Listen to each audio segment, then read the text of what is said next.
Siempre al inicio de cada análisis de cada canción les digo que esto lo hago desde mi punto de vista, lo que yo percibo o alcanzo a investigar sobre la letra de la canción.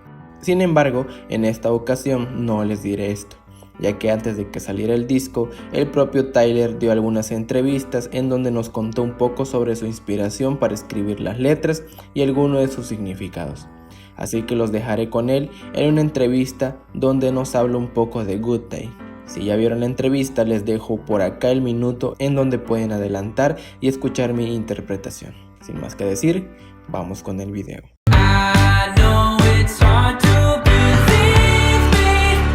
I knew that this record was going to be very colorful, and so the idea of saturation was one that I was going to compensate for in the branding. I was going to make it very colorful. We're going to have just a flow of different colors coming in, and the branding was going to be very bright and exciting.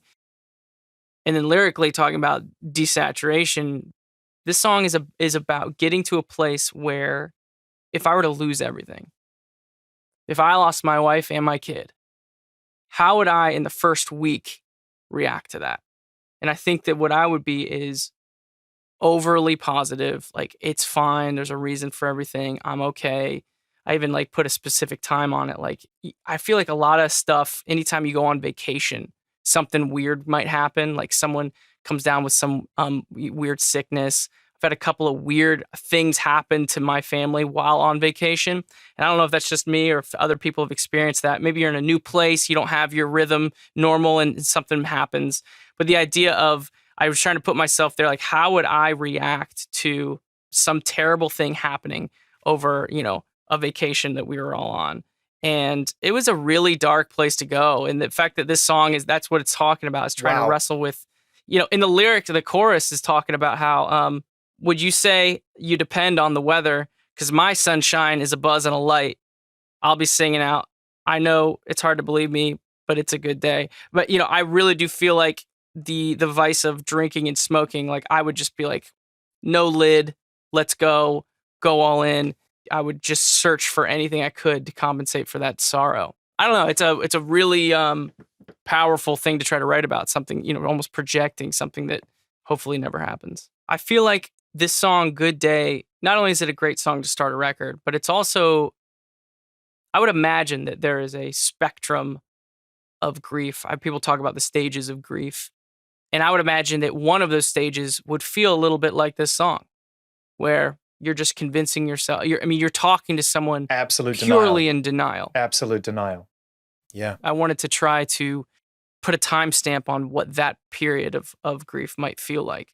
I would say for this record, usually when you're writing records, you have an idea of which song you're writing. Like this is a number 3 song, or this is towards the back end, like to bring it home, or this is the last song.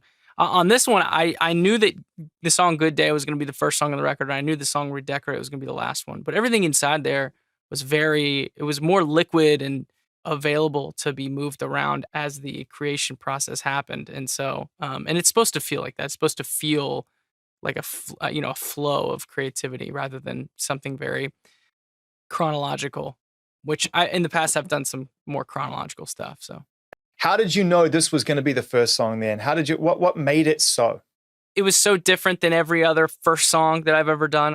I've kind of developed this formula for how live shows should feel. And I think that because the live experience is so tied to the creation process of the record, I've always naturally written a first song that felt like would also be the first song for a live experience. And, it's got the low rumble, it's got the, the ominous, we're about to take over your life type of thing. And this was a completely different first. This is like I wanted it to feel like I was turning lights on. I walked into a warehouse and it was everything, it was kicking on section by section. And that's what this song felt like. And then all of a sudden to go into this piano riff, it just was reminiscent of how maybe some older concerts would have started, rather than what we do today with the big scrim that falls down and the low rumble and the big boom. Like it's a little more walk out on stage, turn the lights on, and smile was kind of the vibe for this first song. La canción nos habla de que a veces solemos normalizar estar mal, como fingimos que no pasa nada incluso aunque nuestro mundo se esté viniendo abajo. que nuestro color se esté yendo y que nos estemos volviendo una persona blanco y negro, sin color y sin encontrarle algún sentido a la vida.